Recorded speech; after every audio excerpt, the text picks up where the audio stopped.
לעשות תהליך יותר,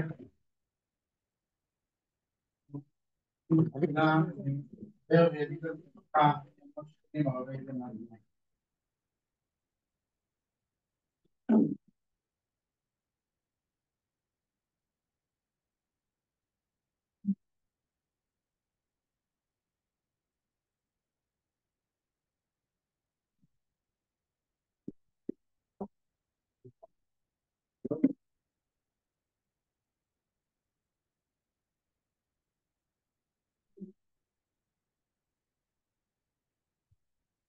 כן, הפסוק אומר, לך לך לאמונתך ולטובתך. כולם מתפלאים, אנחנו כולנו שליחות, נמצאים בעולם הזה לבצע את עבודת הכיבוש. רק כאן להנחה, רק כאן לטובתך, אז אנחנו מבינים, יש דברים שהנשמה הפנימית מובילה את האדם. הנשמה הפנימית האלוקית מדריכה את האדם. לא נאמר לאברהם לאן ללכת, הוא הלך, בא לארץ ישראל. הנשמה הפנימית מובילה אותנו אל ארץ ישראל. הנשמה הפנימית היא כל כך חזקה, כל כך פועלת, אומר השפת אמת, אף כי ציווהו השם יתברך ללכת, להניח הכל, לא יעלה על דעת אדם לומר כי ציווהו השם יתברך רק מהעולם הזה. מה, להתנתק מהעולם הזה? רק אדרבה, להמשיך קדושתו בכל מעשיו. שכל דבר השגה צריך להכניס לעומק ליבו. נוסיף, ונראה לי שמזה יצא לאברהם לקחת את ביתו ואנשיו איתו. כלומר, לדעת להקים, לבנות משפחה, לבנות דברים מצטמים. תורת חסד על לשון. שלומית הייתה דמות מופלאה. שהכיר אותה עוד ממוריה, תמיד הייתה מאוד מאוד מיוחדת. תמיד מאוד אצילית, תמיד מאוד פנימית, שקטה, עם מים שקטים שחודרים עמוק. האישה שהייתה מדריכה, מעצבת, בונה את ביתה, מדריכה אחרים לבנות את ביתם. כל זה היה חלק מהאישיות המאוד מיוחדת, המאוד ססגונית שהייתה בתוכה.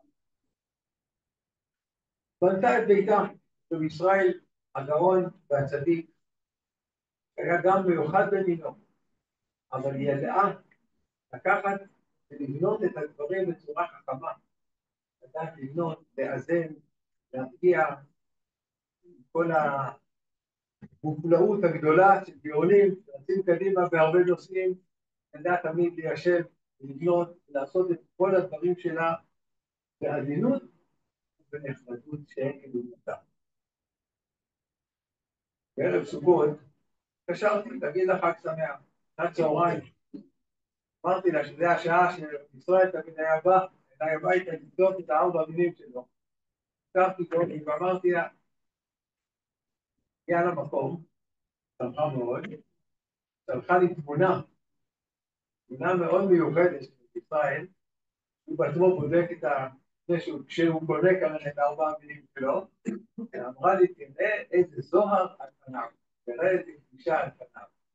כך היא באמת חייתה את החיים הפנימיים, והעוצמה הגדולה במיוחד, המכובדת הזאת, ידעה לבנות בית גדול, ילדים, נכדים, ילדים, ידעה להיפרד מהם בחוכמתה, בזמן, הכל בשכל, קדושה וטהרה. יהי זכרו ברוך.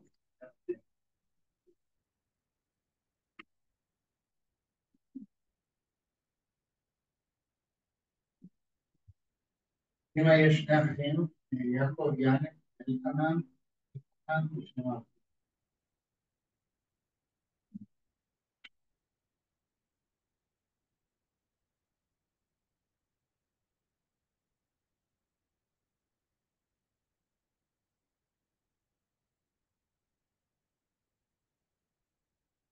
טוב,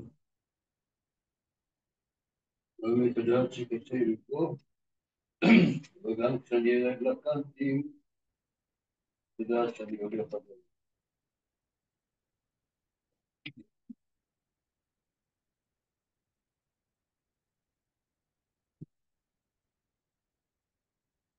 אחותנו, היית מוקפת,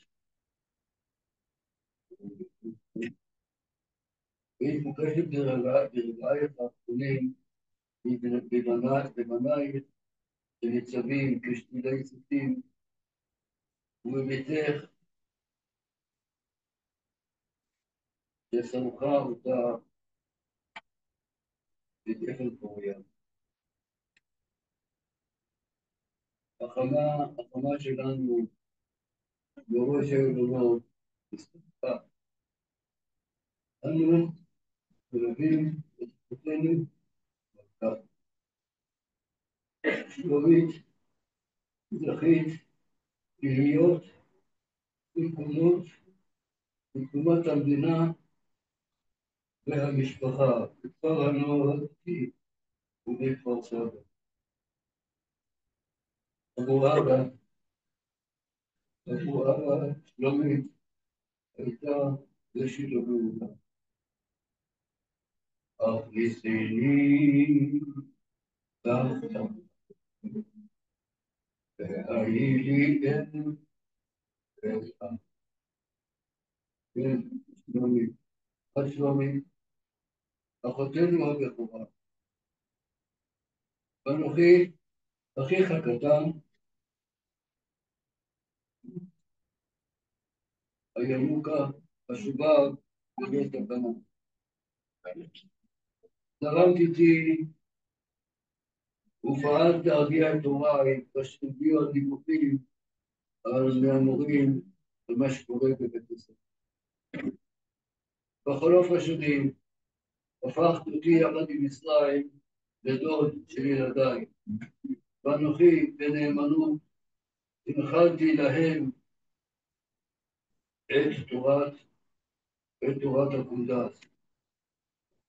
בעודת מישראל תהיו ממתינים, מסתכלים מהצד. מבחינת דור לדור יביע רום. כבוד ההורים שלך, את סבא אבא יהודה ירמיהו ופנימה, מופת הוא לכל בית בישראל. ורצותך להיות זמינה לאמא בכל עת, סייעה בידינו האחים, וסייעה לאמנו האלמנה להמשיך את חייה בכבוד בדירתה עד קרוב ימיה. מסורה היית לבעלך עד אין קץ, אפשרת לו להגשים את חלום חייו והגותו ואף להעשירו בחוכמתך שלה. התמסרת לילדייך ולנכדייך, התמסרותך מלווה אותם בצמיחתם ושואפת לקידומם. מזהה את האדם מזהה את נקודת האור שבכל ילד ונכד, גם כשהוא בחו"ל וגם כשהוא בתוך מנהרות התופת בעזה.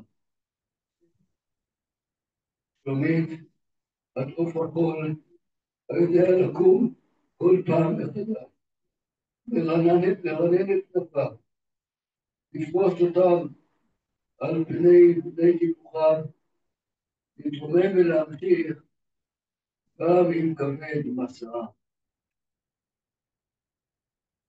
שלומית, את היית מופת של בחורה דתית ציונית וערכית, אשר התגייסת לצבא ההגנה לישראל, והנחלת כבוד לארץ ישראל, לתורת ישראל ולעם ישראל.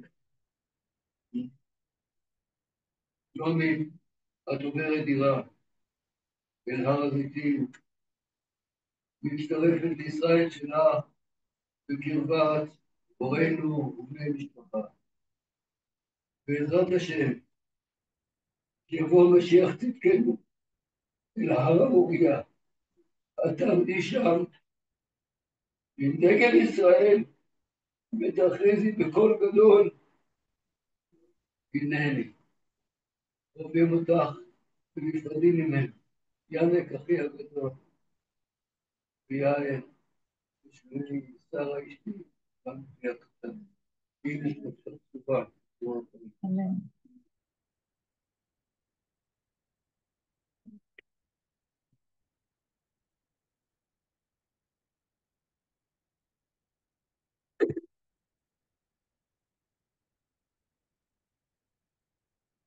אם היה קשר מאוד מיוחד לבני הזוג שלנו, סוד ואילן, בשמם נורית.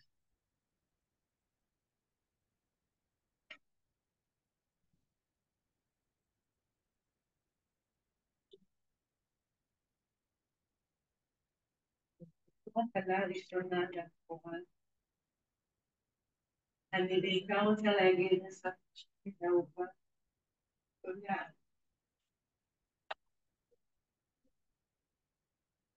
היית אצלנו ממש עד עכשיו בחגים, כל המועד סוכות, והיית 10, שנונה וחדה ועצמאית ובריאה. פשוט כולנו בהלם עד כמה החיים שבריאים ואיך כהרף עין דברים יכולים להשתנות. בעיקר אני רוצה להגיד לך תודה למה שהיית כאן, אמא וסבתא וראשת המשפחה. תודה על חוש ההומור המדהים והשנון והמופתע שלך, אני יודעת שנהוג אצלנו במשפחה להגיד ששדה ישראל היה בדרם, אבל לך היה שנינות שאין כמוה. ותודה על כך שפשוט נורא אהבת אותנו, תמיד רצית לטובתנו. וגם אם לא תמיד זה היה מה שאנחנו רצינו, שזה היה בדיוק איך שאנחנו היה תמיד ברור שמאחורי כל מעשה שלך היה לב ענק, לב זהב שאהב אותנו ורצה בטובתנו, ובאמת באמת עשית בשבילנו הכל. תודה על כל הטוב שהראת לילדים שלנו. פשוט סבתא חמה ואוהבת. ומפה אני רוצה להגיד גם תודה אמיתית על שדאגת למתן שלנו בשנה שלא היינו. גר אצלכם, הוא הרגיש עטוף כולו בחום ואהבה. נתת לנו גם דוגמה אישית מדהימה. היית אשת חסד ואשת תורה ואשת צפות ופעלת על דברים, וכל הזמן היה חשוב שגם אנחנו נלך בדרכיים. נתת לנו דוגמה אישית, תפילה ונורא, תפילות של בשבתות האחרונות, כשהיית אצלנו, היה לך קשה עם המצוות, הירידה למסק, להתפלל בבית שנורא הצטער. וגם היה לנו דוגמה אישית, לנו בילדים, איזה אהבה. אני מדברת על פרשת השבוע.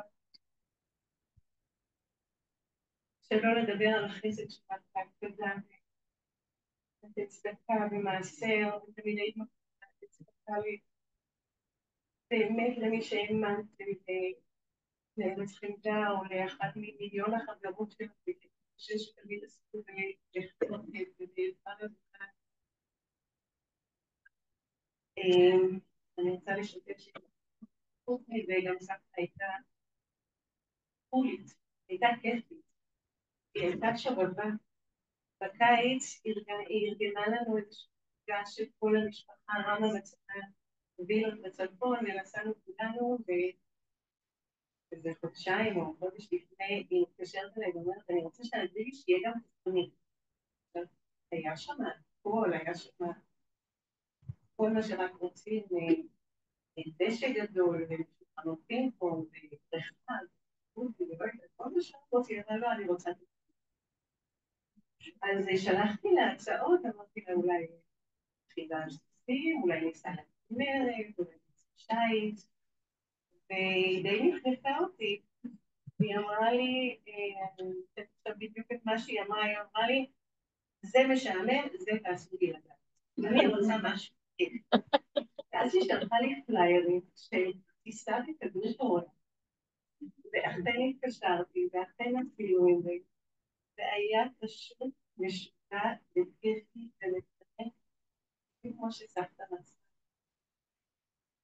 והיא פשוט הייתה נפש הומור, גזענים תשוקה, וגבוהים. ובשבת האחרונה סבתא הולכת לאחרונה, והיא צחקה על כל ציבור הגבוהים, ושאור, שקיווינו שעוד נצליח להתגבר על השליטה הנוראית. והרופאים ישבו רק למישהו אחד לבד. למרות שגם הילדים שלנו, אמרתי שאני הכי טבעית, ובאמת החזקתי לך את הידיים, והחזקנו חזק חזק, וקודם שאלתי, ומה קורה עכשיו? ושאני דיברתי לך מה רוצים, ואני הייתי כל כך גאה שפותחת לי וסוגרת לי, רוצה אותי גם ברגעים הקשים.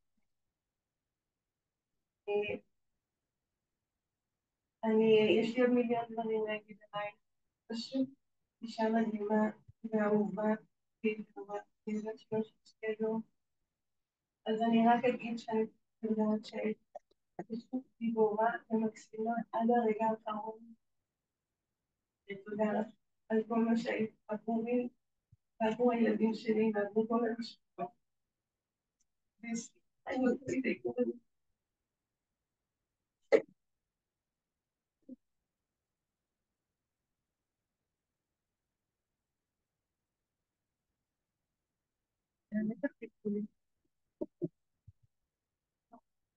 סבתא, אמא הביתית, ועוד מהנכדים היא מרגישה שהיא מקבלת.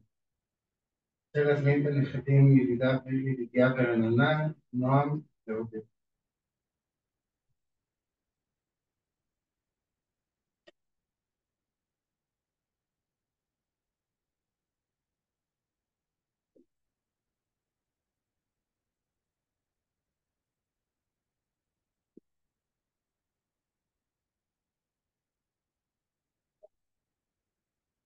הייתה אהובה והיקרה כל כך. לא יודעת איך להתחיל, מרגישה שאין מילים באמת להתחיל לשאול, להסביר, לתאר, את האהבה הגדולה אלייך את מי שהייתי מכולם. אהבת אותנו אהבת נפש, כל אחד ואחד מהנכדים. כולם תמיד ידעו שאצלך יש מקום, שאת תמיד תקבלי, תביני, תגיע יחד איתנו. שהבית והלב תמיד יהיו פתוחים. הרגשנו אצלך תמיד הכי טובים בכל מה שאנחנו עושים. תמיד כולם היו לפנייך, לדאוג לכולם, לראות את כולם, שקודם כולנו יהיה טוב. גם כשבאנו להיפרד השבוע, היה פשוט הזוי ובלתי נתפס שאני מדברת איתך ושואלת אותך. ובמקום לומר לי איך את מרגישה ומה איתך, את אומרת לי לזכור, לדאוג לחברה הזאת ולשכן הזה, ולהמשיך לשנות את להמשיך תרומה, ולדאוג לאבא, כי יהיה לו מאוד קשה, והוא עובד מאוד קשה. במיוחד בראש השנה יהיה לו קשה. ואתה יודעת מה סבתא? באמת יהיה קשה, לא רק לאבא, לכולנו. ראש השבט שלנו, סבתא שלי אהובה. איך אפשר להמשיך ככה? רק לפני שנייה שמחנו איתך ביחד בחתונה של הליל. שמחנו כל כך שהיית שם איתנו. מחשבה שלא תהיי שם בשמחות הבאות היא פשוט בלתי נתפסת. זכינו גח וסבא הייתם אצלנו בראש השנה. המסורת הקבועה והאהובה, תמיד כל כך התאימו לכם. זה החיבור הגדול, התפילות המיוחדות. כשהבית הגיע ואני יזמנו לך ללכת לתפילה. התגלגלנו ביחד. איך אמרנו תוך כדי היה ממש צחוקים. כל הדרך סיפורים ובדיחות, כמו שתמיד היה איתך. זה פשוט זכות גדולה לעמוד לצידך ולהתפלל. ובאיזה דבקות סבתא וצדיקות. הרגשתי שאני עומדת מהצד ופשוט עומדת ממך מה זה תפילה, וחיבור אמיתי לקדוש ברוך הוא. היית יפה, והיה לך ברור שאת נשארת, שאת מתפללת. היית עוזרת אותי, מסבירה לי את המילים הגדולות שאנחנו קוראים. נותנת יד חמה ואוהבת, שהייתה נראית כאילו אני שמחתי בך, אבל באמת את שמחתי.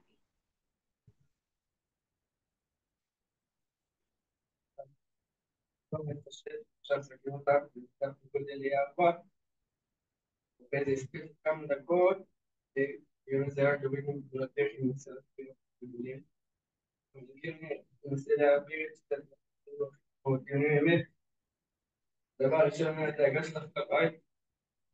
אם זה הקשה לי מאוד מול הישיבה, שאתה באת אליי, אמרת לי, תמיד יש לי מקום אצלך בבית, אפילו אם אני אבוא לישון יותר איזה חודש, או שהיו עכשיו נושאים מסוים, לדבר עם הרב נועם והצבעה איתי, ואיך סיפרתי תמיד שכל הנכדים ידעו שהם צריכים קצת שקט מהמשפחה, מההורים, מהישיבה, תמיד שיש בן אדם שתגיע פנויה לכך.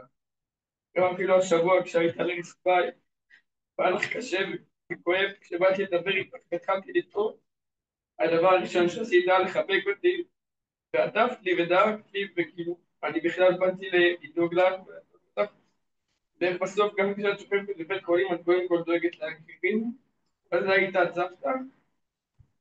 הדבר השני שלקחתי עם הסבתא זה כל דבר עשיתי מתוך האמונה בקדוש ברוך הוא. שבוע מצאתי איזה מכתב שאת בסבא, כתבתי מן הבר מצווה, התגעתי, והמסר מהמכתב היה שלכל אדם יש שליחות למטרה בחיים, וגם יש נקודות שבירה בדרך, באמונה ורצון בסוף מגיעים למטרה. ובשביל המסר הזה אין אנשים יותר טובים ממך וסבא, שיכולים לעבוד לי דוגמה, זה כל העניין עם הבניין שהעסיק אתכם, וכן, והיה נקודות שבירה, ועדיין לא הפסקתם להביא צדקה כמו מטורפים, שהמצב הכללי לא היה כזה מסיר, וזה הייתם אתם. שבאנו להיפרד השבוע, ניסיתי לקחת ממך כמה שיותר, לזכות לקבל עוד קצת ממישהי. שאלתי אותך מה הדבר הכי חשוב בחיים סבתא, מה את נותנת לי להמשך? ואת ענית לי בכזאת פשטות, שבחיים שום דבר לא באמת חשוב, אבל הכי חשוב זה אמת, אמונה ואהבה. שלוש שאלת אמרתי, שלוש מילותיו של אהרון הכהן, אהרון מזה אנחנו, וזה היית את מלאה באמת, אמונה ואהבה גדולה. סבתא שלי, הלוואי ונצליח לקחת את זה ממך, להמשיך אותך. יודעת שמעיד כמה שהיית מקסקסת אותי על זה ואומרת שאני דם בלית, אבל רק לבקש סליחה על זה שלא היינו מספיק, שלא קיבלנו מספיק, לא היינו מספיק ראויים לך. פשוט להגיד תודה על הכל, על האהבה הגדולה והתמידית, על מי שהיית בשבילנו. יכולים לרשום עוד כל כך הרבה, אבל מרגישים שהמילים רק יקטיבו. אוהבים אותך המון ותמיד תהיי אצלנו כל כך בלב.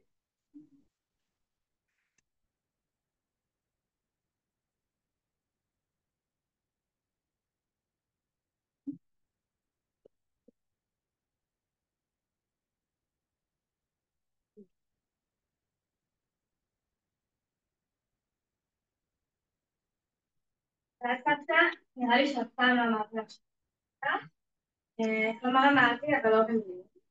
בעצם אני גם לא סגורה על זה שאת אמרת שאתה אמרתי, אבל אין צל של ספק שם. העיניים דיברו והספורט והמפתח ששפלתי, וזה שלא משנה באיזו שעה או מה הרגשתי, התחלתי לדבר איתך ושאלת בשיחה אותך. היה לשולחן הקטן של המפתח מול הטלוויזיה. ואני בטוחה שידברו, כבר דיברו היום, על כמה היית מרשים.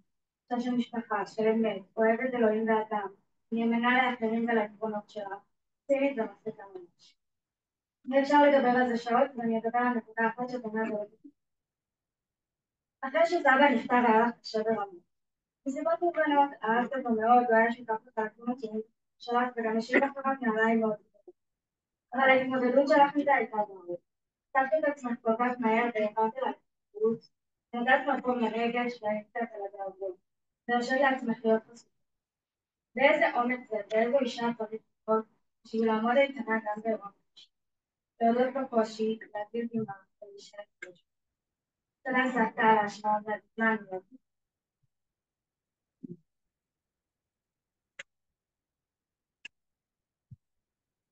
לפני איזה שנה סבתא ביקשה לנו שנרשום זיכרונות מהבניין, זה היה 59. כמובן שכתבתי באיחור, לא שנייה כתבתי. אוך נדר 59. פשוט בניין שהוא מופע. כבר מהאינטרקום בכניסה עולה לי חיוך על הפנים. אליהו, תעלה, תעלה. נכנס לבניין, מזמין את המעלית. כמובן שהיא מגיעה יוצאים על ידי 9 ילדים של אחד השני. לוחץ על מספר 5, המעלית נפתחת. צד ימין שידה חומה משנות ה-60, שכל שבוע עומד עליה משהו אחר, לא עם הסבתא תורמת באותו שבוע. צד שמאל של הדירה, משפחת אהרון. מתאפק להיות בוגר ולא לשחק בפעמון ברזל הענק ליד הדלת. דופק בדלת ומיד שומע את סבא. שלומית, הוא הגיע! הדלת נפתחת. סבא עומד מולי עם חיוך ענק וידיים פרוסות. נותן לי חיבוק גדול, נשיקה בנוחי. סבתא מגיחה מהמטבח, או, מזל שבאת, יש לי כמה משימות בשבילך. סבא ישר עונה לה, רגע שלומית, קודם גלידה. אצל סבא וסבתא המטבח הוא חד משמעית מרכז הבית. הטלפון שם, הטלוויזיה שם, כיסאות של סבתא אוהבת, אחי שם. וכמובן, הגלידה של סבא והאוכל של סבתא שם. מרגיש שהסלון קיים רק מענייני עיצוב. סבא מוציא 8 סוגי גלידה שונים מהמקפיא האחורי ומספר באיזה מבצע קנה את כל אחד מהם. ואני לא אוהב איתו מכולם, כי הם פשוט נהדרים. עם הגלידה מגיעות הבדיחות והסיפורים, ההוא שהתחתן, המוכר החולרה בחנות, החשמלאי שהגיע, אבל תמיד איכשהו מגלגלים לשיחה על אמריקה ועל אטלנטה, וסבא אומר, crazy life, אני אומר לך, חיים משוגעים. אני יורד עם סבתא לקומה -2, קומת ההפתעות של הזוג האהרוני. כל דבר שאי פעם העלית על דעתך לקנות, נמצא שם. עסקות, חומרי בניין, מזרונים, ספרים, חובות, מתמטיקה, קומקום, מכונת קפה, מאוורר, כמה בקבוקי אלכוהול שנשארו מהבר מצווה של יואל, הבתים של איזה שכן שכבר חצי שנה לא גר בבניין, אבל מסכן, כי אין לו כסף, כמה דברים שנדע ושיר כשהוא התחתן, נייר טואלט בכל הצבעים והמינים, 40 חבילות של כל הדברים, 80%, 56 חבילות בכל הטעמים, במטבח שלם מפורק, שאני בעצמי סחבתי חלק מקומה 0, כי סבתא אמרה, הוא עשוי מחומר מצוין, אבל לזרוק, כי כבר לא נדבר שמוכרים. וכמובן, צעצועים מאמריקה שנקנו בשנות ה-80, שכבר שנים רבות כל נכד זוכה ביום הולדתו לרדת למטה ולבחור צעצוע מתנה. טוב, סבתא, אז מה עושים היום? אני צריכה שהיום עם רמי תבנה כמה קירות גבס. השבוע צריכה לבוא הביקורת של טופס 4 וצריך לחסום 3 מחסנים, 2 חדרים, קומת ב' וגן היה אחת בקומה מבוזגה. ביום חמישי תבוא תפרק הכל. אז כמובן שבנדל 59 חצי מהחדרים רשומים כמדפסות, החניות כמחסנים והמחסנים בכלל לא אמורים להיות. קומה שיש לי בעצם קומבינה מתחת לרעפים של הבניין, והמדרגות האלה הזמניות כבר 20 שנה. ואכן כך היה, בנינו קירות גבס והעלמנו את כל הקומבינות. קצת מביך להיכנס לבית של סוכנים ולחסום להם את החדר ילדים, אבל הם פסקתי לעזור ביום חמישי ולפרק. הימים עברו, טופס 4 הגיע, הקירות גבס פורקו, סבא נפטר והבניין נמכר. עכשיו גם סבתא נפטרה. הזיכרונות והגעגוע נשאר.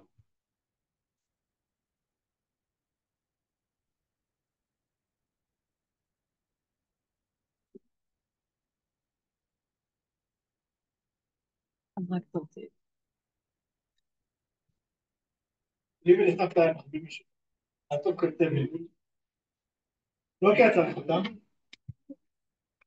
לי ולסבתא יש מחביאים משותף. לעשות כותב לי.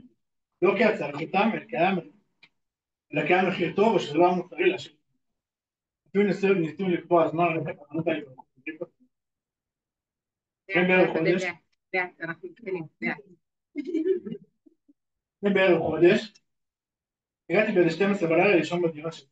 ישבנו וקשקשנו. פתאום היא נזכרה שהיא רוצה להחליף בשולחן בסלון, בשולחן היפה שלי. הדבר הזה לא סבל דיחוי משתי נפגעים. סבתא שלומי. סבתא בוס הייתי קורא לה מאחורי. היינו חברים טובים. גם אני, וגם אני בטוח שכל הנכדים יגידו. עם כל אחד סבתא הייתה יכולה לדבר שעות, כל עניין ובכלל. סבתא נתנה לכולם את מלוא תשומת הלב והקשר. כך גם יעידו השכנים מהבניין שתמיד האירה פנים במעלית. ושאלה לשלומם. כך גם אנשי ארץ חמדה, גינה באטלנטה, והחברים בקריית משה, כל מי שפגש והכיר את סבתא. בשנתיים האחרונות המשפחה שלנו קיבלה מתנה מטורפת, להיות שכנים של סבתא. כששואלו אותי איפה אני גר, הייתי אומר בגאווה, זה היה סבתא שלי בירושלים. זכינו להיות ביחד עם ספור ארוחות מהבית קדושים, וסתם קפה אחרי צהריים. תודה לסבתא על החברות, והסבתא מושלמת שלי.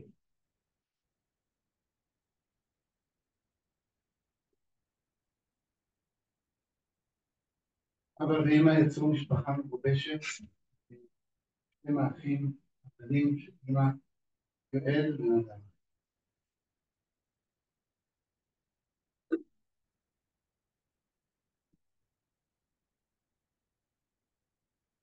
אמא אהובה,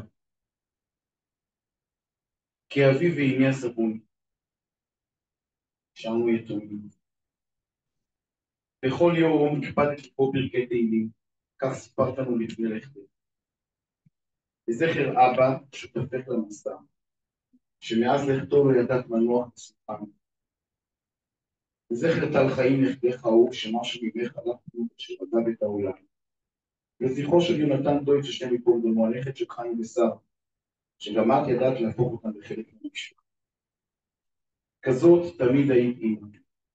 אישה של תפילה, אישה שכואבת ובוכה את הצער של הזולת ודואגת לו, גם כשלך הכי קשה בעולם. והכל בצניעות, בסתר ובפשטות. רציתי לצעוד בדרכך, אז היום בבוקר, רגע אחרי לכתך, פתחתי את ספר התהילים, מתפלל לעילוי נשמתך, והוא פותח לו בפרק מ"ט. דוד המלך מסביר אותנו שלא נתבטל לנהל את חיינו בדרך של שקר, שלא נפתח באושר ונתעלל בכוח, שהרי גם הפרטים, החוכמה וכל עונגי העולם הזה נתקלים באורחים. כי לא במותו ייקח הכל, לא ירד אחריו כבודו. ואת ידעת תמיד עימה את חוכמתו של דוד המלך. בשבילך במעט שאפשר, וגם כשיש יהיה ביד שנייה, אך בשביל כולם נתת את הכל. ביחד עם אבא, גם כשהיית לבד, הקפדת לתת צדקה בסכומים מטורפים. עסקת בתורה, התפללת בתמידות, קיימת בכל נים שבגופך את ואהבת לרעך כמוהו. היית שותפה עם אבא בכל מפעלות המשפחה, ארץ חמדה, רדמי, חמיך דלה, מניין שמחת תורה, עולים מאטלנטה ועוד ועוד. עלייך אבא ז"ל תמיד היה אומר שלי ושלכם שלנו. ואת ידעת תמיד להוסיף את התבלין המיוחד שלה, את מאור הפנים, את הדאגה, את התפילה ואת שותפות הלב. כבודו הגשמי של האדם לא יורד אחריו, וככל שהוא רודף אחריו, הכבוד רק פורח יותר ויותר. אך את זכית וזוכה גם עכשיו בהמון כבוד מכל סובבייך, מהילדים, מהחתן, מהקלות, מהנכדים ובני זוגם, אפילו מהנינים, מכל מכרייך ושותפייך לאורך כל מסעיך. זהו כבוד של רוח, של הודעה והוקרה על כל הטוב שנתת לנו, והוא ילווה אותך לעולם שכולו טוב. ביום שני לימד אותנו אמא שיעור שמעולם לא למדתי וחוויתי. איך נפרדים מהעולם המצומצם שלנו ועולים בעולמות עליונים. בפיקחות הדעת, במודעות מלאה. עם הודיה להשם, ככה ממש אמרת לי, על חיים מלאי משמעות שהיו לך. נפרדת מכל אחד, ברק, טבעית, הורד לנו דרך, ואנחנו עמדנו מסביב לך, דומעים ומתרגשים, חשים בקדושה, מודים על הזכות, זכות של חיים בהם את היית אמא שלי. ובנימה אישית היית שותפה ויוזמת ברבות מהמתנות והכישרונות שקיבלתי מאת השם. במיוחד אני מודה לך על העמידה שלך לצידי, בתקופה שבה חוויתי סדקים בחיי וברווקותי הארוכה. ידעת להתמסר לחלוטין כשצריך, ולהיות שם מרחוק שראוי. הלוואי וידע לעשות זאת כמוך, נוחי ושלום על משכבך אמא, באמת מגיע לנו, ונשמתך תעלה לגנזל אליו, במקום שאת כל כך ראויה לו, תהיה נשמתך צרורה בצרורה.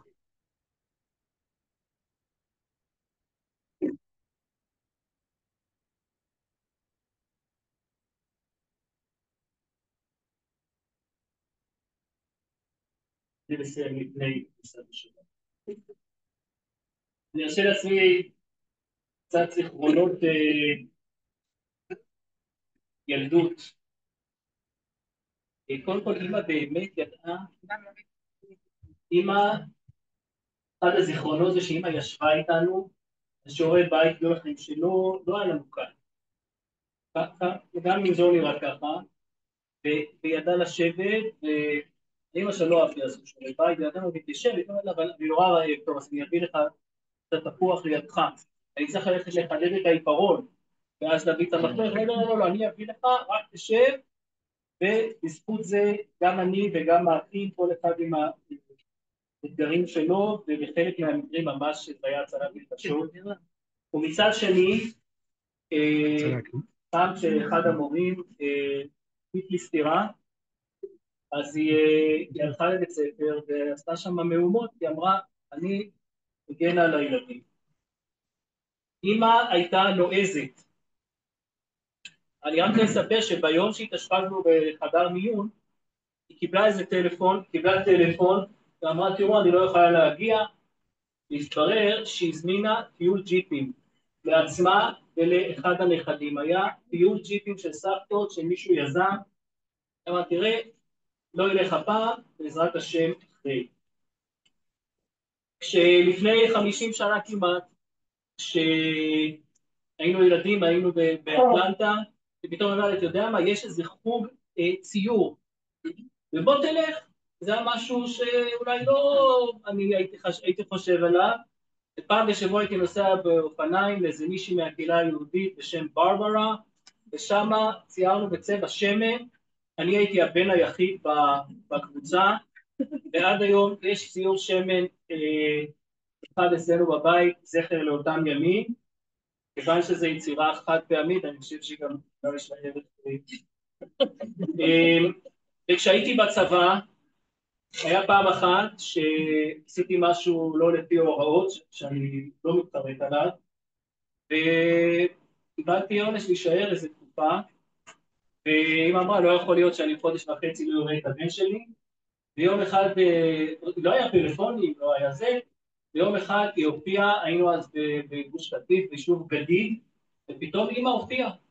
היא נסעה באוטובוס, והיה אוטובוס אחד ביום, אז היא ארגנה מישהו לישון שמה, ונפגשה איתי והביאה לי איזה משלוח, ודיברתי איתה על זה. ביום האחרון, היא אמרה נכון, והיא הזכירה לי שגם פעם אחת באה לבקר אותי בלוי מוסא, מי שהיה חייל בגולני יודע איפה זה, זה היה לפני ראש השנה, הביאה לי שופר, ודברים שהייתי צריך, כי גם כנראה, אמא גם כלפי עצמה, שהייתה בת 40, היא אמרה, תראו, אני חושבת שאני כבר רחוקה מדי מהתלמידות שלי, והחליפה מקצוע ממורה לאדריכלות ועיצוב פנים ובטיחות, זה אני חושב שזה בעקיפין הביא גם לסיפור של הבניין שהם בנו, שהיא בנתה יחד עם אבא. זכינו שאמא הייתה צלולה באמת עד היום האחרון, ו48 שעות לפני הסוף, היא אמרה לנו, זה הזמן לקרוא לנכדים, ואז היה יום מעורר השראה, משהו לא רגיל. היא נתנה לנו הוראות ברורות ומדויקות בענייני כספים. היא אמרה, ואפילו למי שצריך, לא אני, בענייני שלום בית. בצורה מאוד, יש איזה זוג שאמרה להם, אם זה בעיה כספית, אז אני אתן לכם מהראשה שלי, אין בעיה. היא ביקשה, וזה היום, היה בכי, אבל היא גם היה לה חוש הומור, היא אמרה למישהו מאיתנו, אם יקראו על שמי, אז לא צריכים לקרוא על שמי בן ולקרוא לו שלומיאל. וגם היה הומור, וגם היה הוראות בדברים, ובאמת באחד הרגעים נתתי לי פגישה שנקרא את הקריאת שמע למיטה, היא אמרה לי, הכי חשוב למחול, יש את הרגע שבו אומר, הרי אני מוחל, לקרוא קריאת שמע למיטה עם מישהו שלא יודעים, בסוף היא כן התעוררה למחרת, אבל זה היה מילים מאוד מאוד משמעותיות. והנכדים באמת הגיעו, זאת אומרת, היה בכי והיה הומור, והיה דברים מחוץ לקופסה, נכד אחד הביא מרק עוף, אז אנחנו יודעים שלרוב הסבתא הביאה את המרק עוף לנכד, והיא ביקשה מרק עוף, ונכד אחר הביא, הייתי קורא לזה תרופת סבתא, איזשהו משהו שאוכלים וזה משמח, לא רוצה פה להיכנס לפרטים, והנכדים הביאו לה גלידה, ועשו לה מסאז' והכילו בכפית שהיה צריך, והביאו גיטרה, איזשהו שלב האחיות כבר רצו שסבתא תבריא ונלך משם, כי זה באמת עשו. ואני רוצה להגיד לנו, לא לאמא, אני חושב שחשוב לדבר אל החיים, שאנחנו נשתדל לקחת את התכונות הטובות, את החסד שדיברו עליו, את צניעות הדעת ואת קור הרוח. היא אמרה לאחד הנכדים, שאני לא ככה ציפיתי שהיום האחרון, ואמר לה, תראי, זה לא יודע אם זה יום האחרון, אבל מה התכוון? אני ציפיתי שאני אהיה מלאת רחמים על עצמי, וזה יהיה יום עצוב. היא אמרה לו, אני מרגישה שאני מוכנה. וזה הדבר שבאמת אומר, אם ללכת, אז ככה. ואני רוצה להגיד בשמי, שאנחנו נשתדל לקחת את התכונות הטובות, את הצניעות הדעת ואת קור הרוח, את האכפתיות לאחרים וגם את חוש ההומור. אני רוצה להגיד לך, אמא, שעכשיו אני רואה אותך בעיני רוחי, עולה בכדור פורח, מצטרפת לאבא, ושמה תשלים איתה טיול ג'יפים, יחד עם אבא, יחד עם טל חיים. זה היה צריך להיות טיול ג'יפים של סבתא ונכד, ואתם תדלגו שם בערים ובגבעות, ואנחנו נזכור ונשתדל שלא לבייש את הפירמה.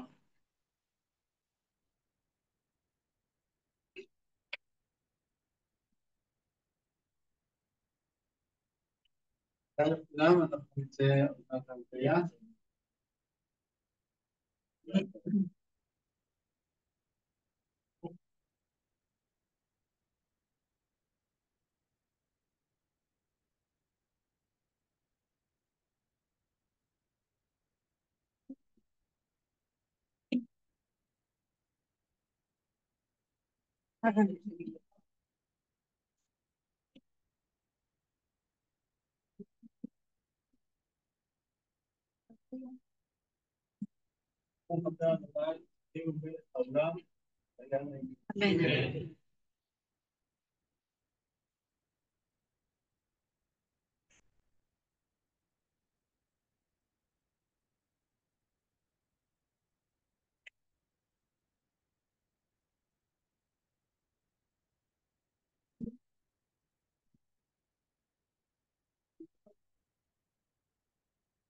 אמן.